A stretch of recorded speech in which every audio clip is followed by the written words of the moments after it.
Oke,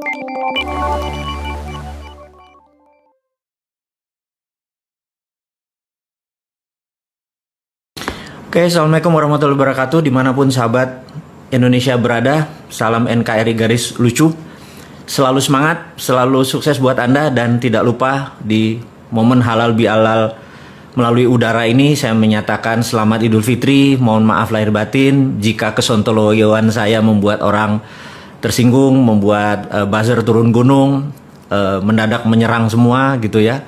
Kepada buzzer dan kepada haters saya juga ucapkan mohon maaf lahir batin, karena tanpa Anda saya tidak berada di posisi seperti ini. Jadi kalau fans saya nggak yakin saya punya banyak penggemar. Yang ada adalah orang-orang yang mungkin mengikuti saran-saran saya saja, bukan sebagai fans. Sahabat semua, kita akan mulai dengan pengumuman dulu sebelum topik acara kita hari ini. Topik acara hari ini adalah old system doesn't work gitu ya. Kira-kira terjemahan bebasnya adalah sistem yang lama itu nggak pernah berjalan dengan baik. Jadi sebelumnya ada pengumuman dulu dari panitia, dari Business Hack, dari teman-teman yang mensupport saya selama ini. Sudah tahun keempat, luar biasa kalian semua. Dan saya juga mengucapkan kepada seluruh organisasi saya yang bermitra dengan saya, baik langsung dan tidak langsung, selamat Lebaran, mohon maaf lahir batin semuanya. Pengumuman nomor 1 adalah buku Mardigu mulai didistribusikan adalah awal Juni. Jadi bagi mereka yang sudah memesan, mohon maaf kemarin terhambat karena masalah Lebaran, dan sekarang sudah bisa didistribusikan. Juga video narasi Road to Billionaire yang ada subliminal programnya, ini juga sudah bisa didistribusikan mulai awal Juni ini. Dan buku baru yang mengkritik kaum milenial yang nggak punya akhlak, yang nggak punya attitude, yang nggak punya integritas. Bukannya salah, mereka perlu diajari. Buku baru tersebut adalah Bisnis Nggak Seanjing Itu Kawan.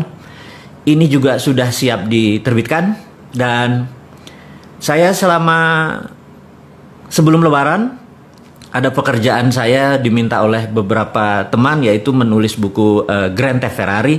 Jadi sahabat semua tahu kalau mengikuti di Facebook, Grand Theft Ferrari baru 10 bab saya selesaikan, dan untuk menyelesaikan buku tersebut kira-kira memakan 25 bab kira-kira. Dan sahabat semua tahu bahwa saya bukan penulis profesional, saya hanya penulis amatir.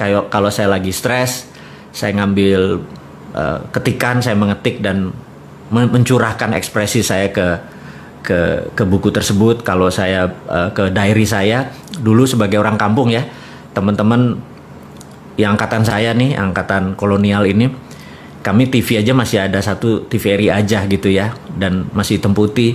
Bisa dibayangkan kalau kita tinggal di kampung dulu. Saya di Palembang, di Sumatera Selatan, di Pendopo, Lirik, Prabu Mulih dan lain sebagainya. Kemudian pindah ke Balikpapan, beberapa lama di sana, SMP saya di sana. Jadi bisa dibayangkan tempat sepi, hutan, ikut orang tua sebagai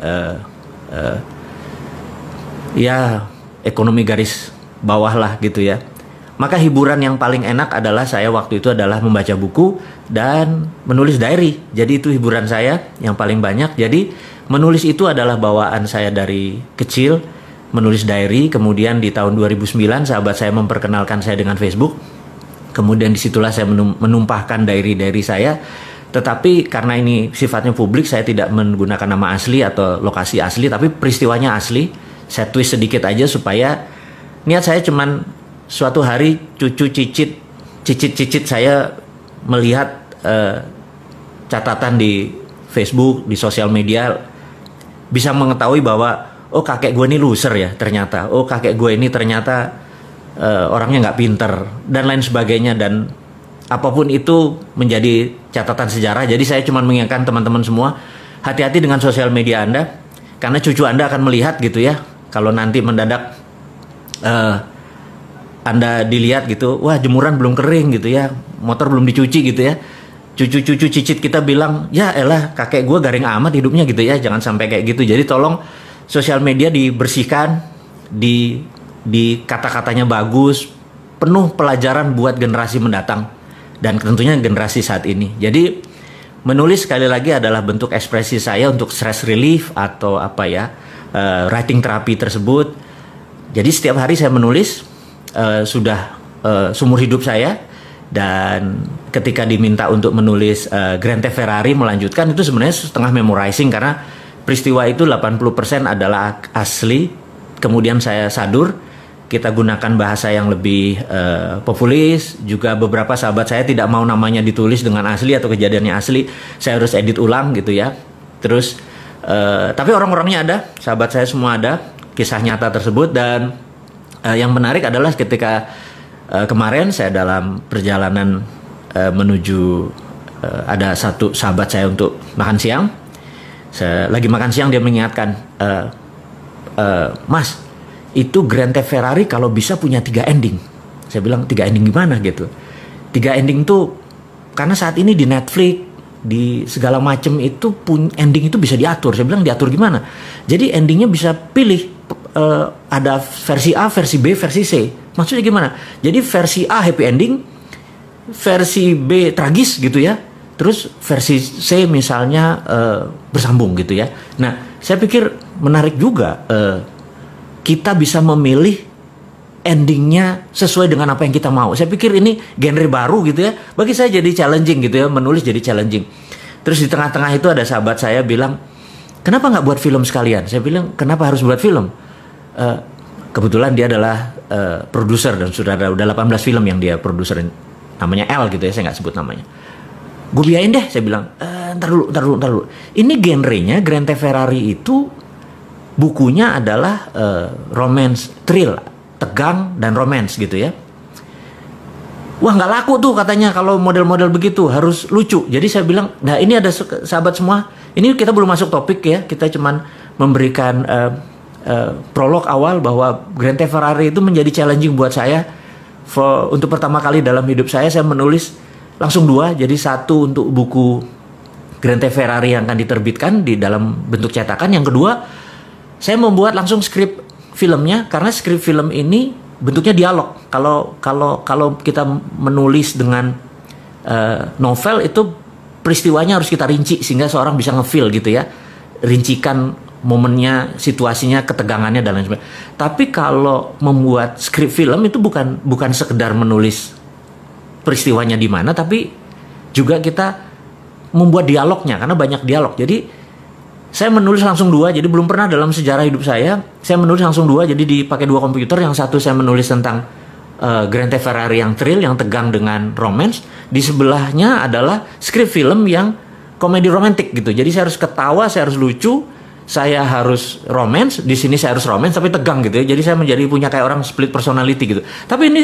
challenging. Teman-teman semua mudah-mudahan nanti bisa menikmati kita diskusi kita tentang Grand Theft Ferrari. Dan ini adalah the other side of seorang bosman gitu ya, seorang penulis, pembaca buku. Itu adalah cita-cita dari kecil saya, adalah ingin menjadi profesional penulis. Dan sampai saat ini saya nggak mengklaim diri saya sebagai profesional, masih penulis amatir. Karena bagi saya kalau penulis profesional itu mungkin udah buat laku bukunya udah ratusan ribu atau mungkin jutaan gitu ya. Oke sahabat semua, terakhir dari pengumuman hari ini sebelum kita masuk ke topik kita adalah ucapan bela sungkawa saya terhadap tindakan rasisme oleh polisi di Amerika dan gerakan-gerakan rakyat kulit berwarna yang menentang rezim Trump, yang Trump sangat superior, white supremacist. Dan ini terjadi puncaknya akhirnya setelah 3,5 tahun berkuasa, mereka repress, memendam, dan akhirnya meledak juga di seluruh tempat di Amerika. Dan ini adalah atas nama humanitarian, atas nama kemanusiaan. Saya pribadi mengucapkan bela sungkawa, jangan sampai itu terjadi di dunia ini lagi, karena manusia apapun rasnya, kita adalah satu rasa dan satu humanitarian. Dan humanitarian itu di atas nation. Jadi sekali lagi teman-teman, humanitarian adalah hak semua manusia dan itu di atas nation. Jadi masalah human right ini saya concern sekali atau peduli sekali, terutama masalah rasisme seperti ini. Dan kemudian di China juga beberapa human right masih bermasalah. Jadi 2 negara besar yang lagi bertarung itu punya masalah dengan human right. Dan kita harus mengingatkan mereka semua bahwa ke depan Indonesia tidak ada boleh bermasalah dengan human right, termasuk hak manusia bebas berbicara dan lain sebagainya gitu ya. Anda bisa lihat bahwa beberapa orang yang mengkritik saya, menghujat saya, hate saya juga saya nggak ada masalah buat sama mereka. Saya tetap mencintai mereka. Mereka adalah putra bangsa yang terbaik. Mereka juga ingin memberikan terbaik. Mungkin karena nggak kenal aja dengan saya juga nggak pernah bermasalah dengan dia, dengan masalah dengan keluarganya. Bisnis kita juga nggak pernah bertabrakan. Tapi kadang-kadang ya, mungkin karena dibayar dan harganya cocok dan mereka perlu makan, jadi buzzer jadi menerima uang tersebut. Saya maafin aja semuanya karena mereka nggak tahu gitu ya. Tujuannya apakah Bosman ini, mereka takut sekali Bosman ini akan berpolitik gitu ya. Saya garansi, sahabat semua, saya nggak akan masuk ke dunia politik. Saya hanya seorang yang banyak baca buku, saya banyak berdiskusi. Sahabat saya yang memiliki kepakaran itu banyak dan kita menggunakan bahasa populis di sosial media, di YouTube, hanya untuk mendidik sahabat semua agar nanti tahun 2024 nanti Anda memilih yang terbaik. Kalau perlu Andalah orang-orang tersebut yang menjadi terbaik. Nggak ada niat saya untuk menjadi fronting atau orang di depan. Tetapi keilmuan saya akan berikan kepada Anda semua. Hati saya tulus. Anda bisa lihat bahwa saya nggak ada niatan apapun. Saya pebisnis as usual. Saya adalah orang yang orientasinya adalah make people happy. Cuman itu toh. Jadi kalau ada orang make me sad, jangan harap saya akan balas gitu ya. Jadi sahabat semua, saat ini memang banyak yang menyerang Bosman. Saya mengerti. Ada gerakan anti membangun kesadaran bernegara. Jadi saya dan beberapa dan sahabat semua yang mendengar, mengikuti, Anda adalah pahlawan membangun kesadaran berbangsa. Kita tahu 20 tahun terakhir kita lemah sekali berbangsa dan bernegara. Lemah, bukan salah. Tapi ke depan kita harus menjadi bangsa yang besar. Kita harus menjadi bangsa yang baru. Kita nggak boleh bergantung kepada bangsa lain selain bangsa kita sendiri. Jadi cintai bangsa kita sendiri. Walaupun dia membenci kita, menghujat kita, membuka aib kita. Dipaksa itu juga aibnya dibuka gitu ya. Dan suatu hari mereka akan mengerti. Jadi karena saya atau kalian tidak membalas, saya ucapkan terima kasih. Saya tahu ada gerakan yang anti kita ini menjadi sukses. Anti ya. Jadi banyak sekali orang saat ini ingin Indonesia tidak berdaulat. Sahabat semua, saya tahu mereka takut UNCLOS. Bayangin ya, waktu kita menyatakan bahwa nanti kita akan bayar asuransi atau bayar pajak atau apapun namanya kepada kapal-kapal niaga atau kapal perang yang melewati perairan internasional yang ada di tengah-tengah Indonesia, yang dulu dikatakan perairan internasional, padahal kalau pakai zona eksekutif ZEE, zona eksekutif, saya lupa lah gitulah, itu terlalu provokasi nanti saya. Lalu ada UNCLOS. Saya bilang, Bapak Ibu, sahabat semua yang menyatakan ada UNCLOS yang lewat di Indonesia melalui peraturan internasional, maka saya katakan, sewaktu kita mengatakan printing money, kita itu melawan IMF. Kita dari pertama sudah mengatakan bahwa capek kerja sama IMF itu. Yuk kita berani berdaulat dengan printing money. Caranya saya ajari. Sabar ya, saya ajari. Pasti. Banyak kok tim-tim yang bisa mengajari tentang modern monetary theory. Dan ini semua tentang printing money. Jadi IMF aja kita lawan. Kenapa UNCLOS nggak kita lawan? Kita harus lawan bahwa kita mau berdaulat. Jadi bagi hasil Jo, gitu ya intinya ya. Kamu lewat kan kamu dapat untung, bagi hasil. Tainya kamu buang di Indonesia, minyaknya kamu buang di Indonesia, kotor itu laut Indonesia. Nelayan kami jadi kehilangan laut, potensi lautnya gara-gara lu lewatin semua dengan ribuan tonase kotoran yang dibuang. Bayar asuransinya. Mosok dibilang kita nggak tahu UNCLOS? Saya tahu UNCLOS, saya baca UNCLOS. 18 tahun di dunia bidang yang sama tersebut, tahu hal-hal seperti itu. Tapi demi bahasa populis, jadi kita tidak usah membuat kata-kata yang menjadi detail, menjadi terlalu sains. Anak-anak milenial, ya saya tahu Anda seumur saya lah yang orang-orang komplain itu. Anak-anak milenial nggak baca buku, lebih baik kita ajarkan yang ringan-ringan aja gitu ya. Kemudian kita tahu saat ini takut sekali modern monetary dijalankan oleh kita. Takut sekali bahwa kita akan menggunakan sovereign wealth fund. Ya, sekedar mengingat sahabat semua, adik-adikku mungkin ya, Anda semua di bawah saya, umurnya saya ini kolonial. Saya menyatakan bahwa saya titipkan bangsa ini kepada Anda. Saya ajarin apa itu SWF. SWF adalah sovereign wealth fund. Tahun 70-an Pak Ibnu Sutowo pernah menggunakan SWF ini. Dia dulu namanya kalau nggak salah Kuda Laut. Kuda Laut ini adalah BUMNK, Badan Usaha Milik Negara Khusus. Jadi anggap sekarang ini SKK Migas, Satuan Kerja Khusus Migas itu sebenarnya BUMNK, Badan Usaha Milik Negara Khusus. Jadi Kuda Laut adalah BUMNK di mana sebagian minyak di forward oleh Pak Ibnu Sutowo, dan uang yang diterima di depan itu untuk membangun Krakatau Steel dan beberapa industri penting, karena sekali lagi tanpa industri Indonesia tidak menjadi negara berdaulat. Jadi karena waktu itu kita nggak punya uang, kita menggunakan strategi SWF. Jadi secara jurisprudensi, secara bahasa hukum, SWF itu pernah dilakukan, dan SWF adalah pelaksanaan pengejawantahan pasal 33 dalam arti sebenarnya. Jadi kalau kita mengatakan ini adalah ekonomi Pancasila dengan mempraktekkan pasal 33, SWF itu match atau cocok. Jadi aset negara masih milik negara. Jadi contohnya gini, Freeport ya. Freeport itu ada di Grasberg misal wilayahnya, misalnya. Itu 100% diambil negara saja. Kemudian Freeport ya kayak hotel operatornya saja, dia mau operate. Asal throughput, asal keluar kita bayar gitu ya. Kemudian misalnya tambang minyak, tambang batu bara dan lain sebagainya, semua milik negara. Kalau sekarang kan dia pakai swasta, dan swasta jaminan tadi yang wilayah tadi dijaminkan ke bank atau dijaminkan ke lembaga keuangan, mereka uangnya dapat di mereka kan, kita dapat dari pajak. Jadi kalau ke depan, kalau benar-benar ingin menerapkan SWF, Sovereign Wealth Fund, sebagai strategi untuk membangun ekonomi, itu bisa membuat Indonesia berdaulat. Tapi sahabat semua, ada kelompok orang yang tidak ingin SWF itu dipakai. Indonesia bisa menjadi negara berdaulat gitu ya. Kemudian lagi, kita mempromosikan TINA. TINA adalah there is no alternative. Anda bayangin, there is no alternative itu adalah sebuah gerakan ekonomi. Pada saat kita lakukan, orang nggak punya alternatif lain kecuali melakukan itu. Contoh ya, kita tahu ada 5.600 triliun uang di bank saat ini. Jadi Anda yang taruh 1 miliar di bank, ada yang 1 triliun di bank, Anda dapat deposito bunganya misalnya 50 miliar setahun. 1 miliar itu uang 1 triliun tadi Anda dapat 50 miliar. Anda bayangin, kalau seandainya TINA diterapkan, there is no alternative, di mana bunga deposito adalah 0 gitu ya, apa yang terjadi?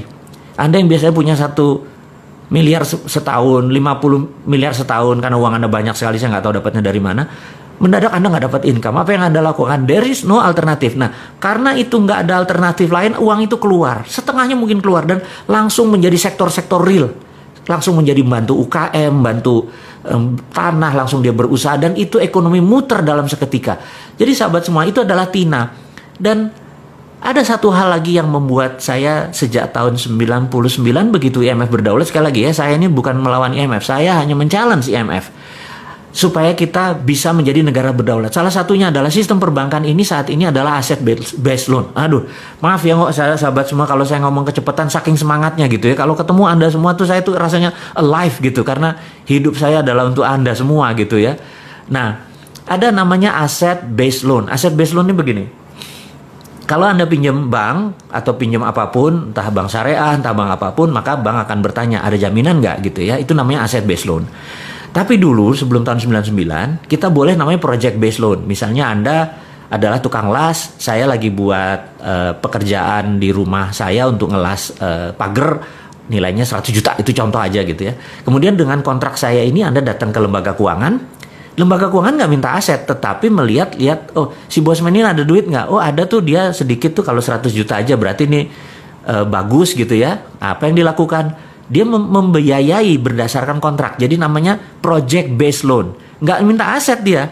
Nah saat ini kalau Anda punya 3 geprek, misalnya ayam geprek, Anda mau buat tabang keempat, sementara 3 lokasinya Anda tempatnya sewa, tempat keempat juga sewa. Aset Anda nggak ada. Tetapi kalau project based loan, revenue Anda, profit Anda itu bisa dibiayai. Nah, saya pengen perbankan itu mengubah lagi bahwa project based loan boleh gitu ya. Jangan sampai hanya aset based loan. Nah, Anda tahu bahwa kita membangun santara.co.id. Santara itu adalah kecil, tapi seberapa cepatnya kita membangun ekonomi Indonesia dengan Santara saja. Santara adalah project based, bukan loan, karena Santara tidak loan. project based bagi hasil. Jadi saya pikir ada yang seleranya bagi hasil. Nah, ada yang seleranya mungkin loan, itu selera Anda semua. Loan syariah, Anda aturlah itu semua. Tetapi kalau bisa project based loan, ekonominya maju. Jadi sekali lagi, begitu TINA diterapkan, there is no alternative, dan boleh project based loan, ekonomi Indonesia akan tumbuh dengan cepat. Dan terakhir yang saya promosikan adalah, saya tahu orang nggak pengen lagi, sekali lagi, banyak orang nggak pengen ada kekuatan Indonesia yang ketika yang keempat yang kita usulkan ini, yang Bosman usulkan, yang sahabat semua mungkin akan belajar adalah tentang tiara. Tiara adalah there is other reasonable alternative. Jadi kalau TINA nggak dikerjakan, tiara aja. Tiara adalah de-dolarisasi. Kita nggak perlu dolar, de-dolarisasi. Jadi seperti dinaran sahabat semua, dinaran.id, ini adalah de-dolarisasi. Rupiah Anda punya kolateral emas. Dan di mana rupiah kolateral emas itu, Anda bisa menabung. Tapi Anda kalau mau transaksi, Anda tinggal pindahin, mau pindah ke Dana, mau pindah ke OVO, mau pindah ke rekening Anda di bank lain, tapi ada fee-nya tentunya, atau pindah ke Dinaran Card, ada debit card, itu pindah, Anda transaksikan karena debit card pakai GPN, Anda bisa transaksikan dimanapun di seluruh Indonesia. Dan ini adalah solusi-solusi kecil daripada Bosman ini sebagai provokator doang, ngomong doang, nggak ada konsep. Saya nggak mau dibilang kayak gitu. Saya pengen generasi muda itu mencontoh walk the talk. Jadi saya lupakan maksud saya akan membangun supaya teman-teman melihat dengan mata kepala, yuk kita bangun, kita ada Santara, kita ada Dinaran. Dinaran adalah bentuk tiara, didolarisasi. Jadi sekali lagi teman-teman, Dinaran adalah personal SWF. Jadi kalau ini hanya sebagai contoh, suatu hari begitu mereka ngerti, mungkin banyak pejabat negara yang menyatakan, apa sih sovereign wealth fund itu, dia belajar nggak terlalu sempat karena pekerjaannya terlalu sibuk gitu ya. Jadi oke, Dinaran itu personal sovereign wealth fund. Jadi begitu Anda taruh, Anda punya underlying, uang Anda punya underlying gitu ya. Nah, suatu hari begitu mereka mengerti, oh itu yang maksudnya personal personal sovereign wealth fund, sehingga negara juga bisa dong punya sovereign wealth fund untuk printing money, apapun itu akhirnya melek juga gitu ya. Sekali lagi sahabat semua, ini adalah contoh-contoh yang akan kita kerjakan ke depan. Kita tahu banyak yang nggak suka. Jadi orang yang menyerang kita ini, menyerang saya, menyerang Anda semua, itu kebanyakan mereka tidak ingin Indonesia berdaulat. Percayalah, behind cara mereka berpikir, mereka adalah putra bangsa yang nggak ngerti apa yang mereka kerjakan. Mereka mengkritik aja bisanya tanpa solusi. Jadi yang mereka takut kita melawan UNCLOS. Mereka takut kita menerapkan MMT. Mereka takut kita menjalankan TINA sehingga Indonesia menjadi berdaulat, sehingga Indonesia lebih besar dari Cina, Indonesia lebih besar dari Amerika. Mana mau? Di belakang mereka itu adalah provokator-provokator yang pro negara tadi, yang mereka sendiri tidak tahu menjadi pion-pion dari prinsip-prinsip bernegara asing tadi. Jadi ke depan apa yang dilakukan? Kita harus menyatakan bahwa kita harus punya sistem baru. Sistem baru. Kenapa? Karena old system doesn't work. Gitu ya. Ini yang harus diingatkan. Old system doesn't work. Nah, kita akan mulai dengan old system doesn't work. Suatu hari, ini dongeng ya, ngapunten ya, kita dongeng sedikit. Suatu hari tahun 2017 awal, saya bertemu sama sahabat saya. Beliau adalah salah satu Waddimpres, Dewan Penasihat Presiden waktu itu. Kita diskusi santai. Jadi saya tanya, Bu, gitu ya, saya sebut aja nama ya. Bu, waktu 2016 tuh kalau nggak salah AP ya, Anggaran Pendapatan Belanja Negara, APBN gitu ya, Anggaran Pendapatan Belanja Negara. APBN itu pendapatannya turun, belanja negaranya naik. Jadi ada gap sekitar 300 triliun, bener nggak? Oh iya bener Mas. Terus bagaimana cara nutupnya? Ya kami pinjaman gitu. Oke. Terus 2017 ini, waktu itu 2017 kayaknya naik Bu, pendapatannya makin turun dan belanja negaranya naik gitu. Terus apa solusinya gitu? Wah ini Mas, nggak tahu nih Mas. Saya bilang, waduh, ada saran. Nah ini dia, Sontoloyo diminta saran coba ya. Saya pikir, ya ngapunten Bu, ini cuman saran ya Bu. Saya bilang gitu. Saya ini kan punya tanah Bu, gitu ya. Nggak besar, sekian hektar gitu di Pasuruan. Tapi kebetulan tanah ini di sekitarnya ada gas dari HCML, dari Husky Sinok Bu. Terus gimana? Saya tuh kepikiran Bu, gimana kalau kita buat smelter, karena ada tanah, ada gas, gimana kalau kita buat smelter? Smelter apa Mas? smelter Freeport, Bu, copper smelter. Duh, kan sekarang Freeport kirim ke Okinawa, kirim ke Sumitomo. Iya, Bu. Jadi gini, Bu, saya bilang, tolong terbitin yang namanya DMO. DMO adalah singkatan dari Domestic Market Obligation. Oke, demo ya. Jadi kalau kamu dapat demo, gini, saya bilang, kalau saya dapat DMO, maka Domestic Market Obligation itu terjemahannya adalah gini, Freeport tidak boleh mengekspor koper konsentratnya sampai kebutuhan domestik terpenuhi, gitu ya. Itu peraturan WTO, jadi Domestic Market Obligation. Jadi begitu kita membangun koper smelter tadi, kemudian pegang DMO, maka Freeport harus mengisi dulu ini, baru dia ekspor. Nah, saya ini kan termasuk orang yang nggak setuju diekspornya bahan mentah koper doang, padahal di dalam koper konsentrat tadi itu kan ada gold, ada platinum, ada uranium dan lain sebagainya, gitu ya. Ini.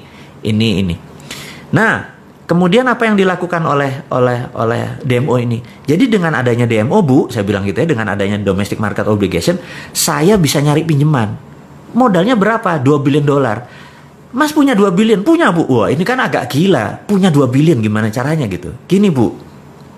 Dengan DMO, saya minta 1 juta koper konsentratnya Freeport tidak dikirim tapi masuk ke pabrik kita akan bangun dengan sekitar 30 triliun. Investasinya sekitar 2,2 billion US dollar waktu itu. Duitmu dari mana? Gini, Bu. Nanti kan kita akan menghasilkan 100 ton emas per tahun. Dikalikan 20 tahun kan 2 ton. Nah, Bank Indonesia ambil yang 2 ton tadi sebagai jaminannya. Lalu Bank Indonesia terbitin bond, Bu. Bond. Jadi Bank Indonesia nggak usah keluarin duit. Terbitin aja bond. Selama 20 tahun ke depan nilainya $6 billion. Nah, dengan bond $6 billion itu, Bu, saya ke pasar internasional saya bisa cari duit untuk membangun 2,2 billion. Jadi saya moderat, modal dengkul urat, Bu, gitu. Oh, ibunya ngakak gitu ya. Oke, saya paham. Nah, dengan demikian kita 2 ton emas tadi kita bisa printing money, Bu. Ibu bisa nyetak seperti sekarang deh 5 kali lebih banyak dari printing money dan kita nggak berhutang gitu ceritanya. Oh, aku paham katanya, aku paham gitu ya. Jadi itu adalah prinsip saya berkontribusi. Tapi terus ada proposal. Maaf, ada proposal. Ada, Bu, saya udah lihat siapin 1 lembar. Oke, nanti saya diskusikan hal ini gitu ya. Nah, sahabat, singkat semua, saya pamit dan nggak lama kemudian 1 bulan, 2 bulan lewat, saya tanya, Bu, gimana usulannya? Nggak bisa karena keluar PP nomor 1 tahun 2017 tentang IUPK ya udah deh, saya paham. Saya bilang lanjut deh, saya bilang gitu, nggak apa-apa karena itu pilihan bernegara. Jadi sekali lagi sistemnya berbeda. Jadi saya cuman mengingatkan bahwa kita pernah mengusulkan bahwa menggunakan kekuatan Freeport. Jadi jangan diambil Freeportnya, tapi diambil kemanfaatan produknya yaitu gold. Dengan gold inilah kita printing money. Itu prinsip saya. Tapi sekarang lebih memilih mengambil Freeportnya, pakai pinjaman hutang, dan kemarin utangnya saya nggak tahu gimana bayarnya karena Freeport juga produksinya nggak terlalu bagus. Utang investasi kita nggak balik-balik. Saya nggak ngerti. Sekali lagi, kalau saya punya muscle knowledge berbeda, ilmu pengetahuan saya berbeda, cara strategi berbisnis saya berbeda, lebih baik saya membangun membangun copper smelter di Indonesia, di mana hasilnya sekitar 500.000 limbah dari itu diambil petrokimia Gresik dan itu bisa menerbitkan urea. Jadi produk ini sebenarnya sangat integrated, tapi sekali lagi saya udah lewat. Saya cuma menceritakan bahwa sahabat semua, ini hanya membuktikan bahwa old system doesn't work, alias sistem lama itu nggak bekerja. Kita mau challenge. Apakah jarak orang kaya sama orang miskin sekarang mendekat dengan old system? Enggak kan? Apakah saat ini orang semuanya sehat dengan sistem yang ada? Enggak kan? Apakah sekarang ini orang lebih baik kehidupannya dengan old system? Enggak. Jadi kalau old system doesn't work, kenapa kita masih mempertahankan? Itu challenge-nya. Nah, apa yang harus kita lakukan? Jadi menurut saya ini adalah tema garis besar kita bertemu adalah cara cerdas bernegara. Cara cerdas bernegara adalah ubah sistemnya. Tapi kita harus konstitusional ya, bukan ngelawan terus menggunakan perusahaan. Enggak. Itu bukan anak milenial. Anak milenial itu santuy, seru gitu ya. Dan kita juga caranya dengan mempromosikan prinsip-prinsip kita bahwa kita akan menjalankan TINA, kita akan menjalankan printing money, kita akan menggunakan potensi geopolitik dan geostrategi negara kita. Dan ini adalah kekuatan anak bangsa. Sekali lagi, bukan bergantung pada asing. Saya adalah orang yang tidak setuju dengan printing money. Pinjam uang. Capek minjem uang itu. Anda tahu ya. Bayangin, misalnya saya punya usaha gitu ya. Modalnya itu kan pasti pinjam. Dan ternyata kerjanya adalah untuk bank. Capek kerja kayak gitu. Jadi seharusnya kan bagi hasil gitu ya. Baik sahabat semua. Jadi kita ke depan adalah mempromosikan aset based loan. Saya ini hari ini nggak fit banget ngomongnya salah semua. Kita akan mempromosikan project based loan, bukan aset based loan. Kita akan menjalankan TIARA, there is other reasonable alternative atau dedolarisasi. Kita nggak mau bergantung pada dolar. Salah satunya adalah tool yang kita bangun. Jadi sahabat semua, saya merasa pertemuan kita tidak usah panjang-panjang. Yang penting poinnya kita dapat. Jadi ke depan saya akan banyak mengajarkan tentang yang lebih detail lagi, cara cerdas bernegara. Hari ini kita hanya membicarakan karena santai, karena kita akan mulai bentar lagi PSBB akan dibuka. Saya pikir kita akan mulai business as usual. New normal Anda akan praktekkan dan Anda udah tahu itu apa new normal gitu ya. Kalau nggak tahu Anda lihat aja si Sunda Empire, itu udah dari dulu menceritakan tentang new normal gitu ya. Joke sedikit boleh di ujungnya, jangan serius-serius amat gitu ya. Jangan kayak para buzzer serius gitu yang ngeliatin Bosman mau jadi presiden gitu. Lupain, Bosman nggak mau jadi presiden. Tapi followernya Bosman atau orang yang mendengarkan Bosman pasti bisa jadi presiden gitu ya. Sahabat semua, saya ucapkan di akhir kata ini adalah mohon maaf lahir batin sekali lagi. Waktu kita hanya sebentar saja, 30 menitan cukup. Mudah-mudahan kita bisa mendapatkan saripati pelajaran hari ini. Di mana hari ini saya ulangin lagi, kita harus berani melakukan regulasi baru tentang orang yang lewat selat dan perairan di Indonesia. Harus kita ambil pajak atau ambil asuransi. Kedua, kita akan menjalankan printing money dan lain sebagainya. Sahabat, saya nggak lama-lama, saya sekali lagi hanya akan fokus di pelajaran hari ini adalah old system doesn't work. Saya akan men-challenge Anda semua untuk sistem-sistem baru tersebut. Saya akan memberikan alamat email saya untuk Anda mengirimkan project-project Anda yang akan saya endorse, yang akan saya dalam tanda petik masuk ke dalamnya. Saya sangat minat membangun Anda semua, bisnis bersama Anda semua, dan usahakan bisnis itu mempunyai new model yang baru. Saya akan pasang alamat email saya di wall di IG. Akhirul kalam. Terima kasih buat Anda semua, sukses buat Anda semua, sehat buat Anda semua, semangat buat Anda semua, cintai NKRI ini, jangan pernah lelah mencintai negara kita ini, jangan pernah lelah dan jangan menuduh apapun kepada siapapun. Sukses buat Anda semua. Assalamualaikum warahmatullahi wabarakatuh.